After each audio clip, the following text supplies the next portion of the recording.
Baik pembelajaran kimia bermain bersama papan konfigurasi elektron. Karisma Gada Megasari, seorang guru kimia di SMA Negeri 1 Seputih Raman yang telah bertugas sebagai seorang guru selama 14 tahun. Pendidikan itu menuntun segala kodrat yang ada pada anak sehingga mereka bisa mencapai kebahagiaan dan keselamatan setinggi-tingginya, baik sebagai manusia maupun sebagai anggota masyarakat. Kalimat ini menohok saya dan saya menyadari bahwa ternyata selama ini saya belum menjadi seorang pendidik sepenuhnya. Situasi yang terjadi pada pembelajaran kimia saat ini adalah siswa yang kurang aktif dan antusias untuk belajar.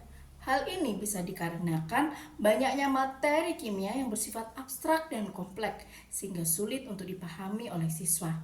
Ini menjadi salah satu tantangan bagi saya bagaimana menghadirkan kimia secara utuh dan nyata.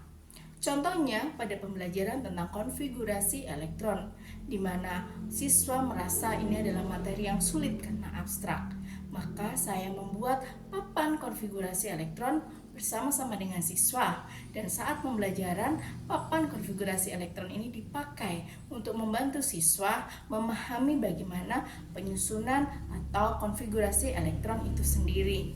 Kemudian saya menyajikan pembelajaran menjadi sesuatu yang menyenangkan, karena tujuan pembelajaran itu bukankah membuat siswa meraih kebahagiaan dan keselamatan setinggi-tingginya, baik sebagai pribadi maupun di dalam kelompok. Tantangan terberat yang saya hadapi adalah menantang diri saya sendiri, yang sebelumnya saya melakukan pembelajaran secara monoton atau mengambil jalan pintas dengan lebih banyak berbicara, memberikan instruksi, penjelasan, dan berceramah di depan siswa agar siswa mampu memahami dalam waktu yang ditetapkan. Tapi saya akhirnya menyadari bahwa ternyata saya harus menciptakan pembelajaran yang bermakna sehingga mudah diingat oleh siswa, bukan lagi hafalan. Untuk itu, saya harus belajar dan memutar otak saya bagaimana cara menciptakan strategi pembelajaran yang menarik dan menyenangkan. Melalui asesmen diagnostik awal, saya menyadari bahwa siswa-siswi saya tidak hanya memiliki gaya belajar yang monoton, hanya auditori, visual, atau kinestetik. Tapi ternyata sebagian besar adalah gabungannya. Ada yang auditori visual, visual kinestetik, ataupun auditori kinestetik. Juga dari hasil refleksi, siswa merasa pembelajaran diferensiasi yang saya lakukan sebelumnya itu membuat mereka merasa diperlakukan secara berbeda. Padahal mereka ingin menikmati pengalaman yang sama dengan teman-teman kelompok lain. Saya akhirnya menyadari bahwa pembelajaran diferensiasi bukanlah membedakan, tetapi bagaimana memenuhi semua kebutuhan siswa, apa yang mereka butuhkan agar tercapai segala kekuatan kodrat yang ada di sisi siswa itu berkembang secara optimal. Di awal pembelajaran, saya melakukan kesepakatan kelas bersama dengan siswa. Siswa mengidentifikasi kelas yang mereka yakini dan bagaimana cara mewujudkan kelas tersebut lewat kesepakatan bersama. Jadi kesepakatan ini dibuat bersama dengan siswa dan guru. Saya siap dan melakukan. Di awal pembelajaran, saya menyiapkan kebutuhan sosial emosional siswa agar siswa fokus dan siap dalam belajar bersama, membangkitkan semangat dan rasa bahagia mereka saat belajar, baik melalui lagu, gerak, atau ekspresi lainnya. Materi di awal saya berikan berupa komik gambar untuk siswa yang visual dan video untuk memfasilitasi siswa yang auditori. Kalau tadi saya menggunakan diferensiasi konten dalam pemberian materi berupa gambar dan video, lalu saya melakukan diferensiasi proses di mana saya membagi siswa dalam kelompok kecil-kecil berdasarkan kesamaan minat yang mereka miliki.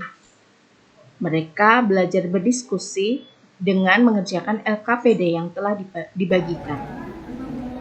Siswa berdiskusi cara menentukan konfigurasi elektron dan mengaitkannya dengan sistem kredit unsur dengan menggunakan alat peraga, yaitu papan konfigurasi elektron yang sudah mereka buat. Saya memfasilitasi dengan datang ke setiap kelompok, memastikan pekerjaan mereka sesuai dan terarah. Saya juga memastikan bahwa setiap anggota kelompok harus memastikan masing-masing anggotanya memahami materi yang sedang mereka diskusikan.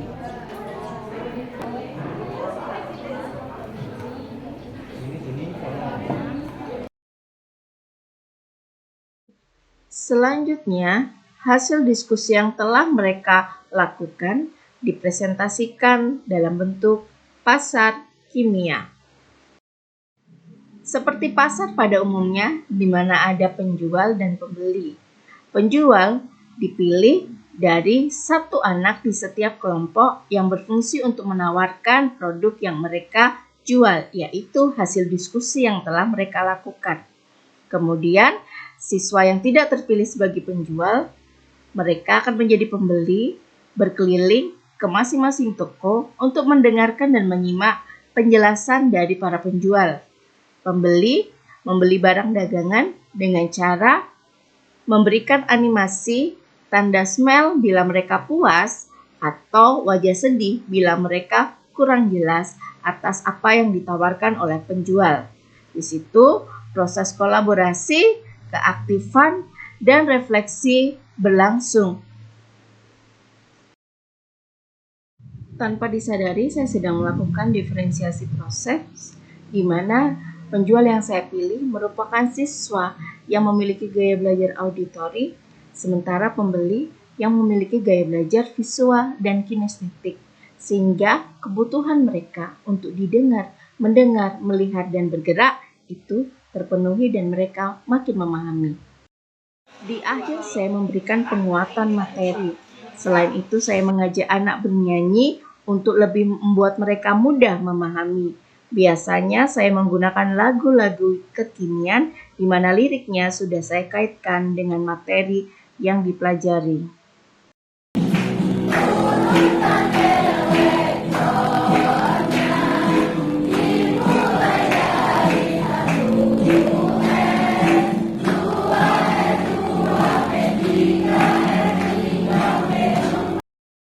Selanjutnya, saya melakukan games yaitu estafet kelompok, di mana masing-masing kelompok menentukan urutan maju mengerjakan soal. Kelompok yang tercepat selesai mengerjakan soal mendapatkan apresiasi khusus. Gimana perasaan kalian?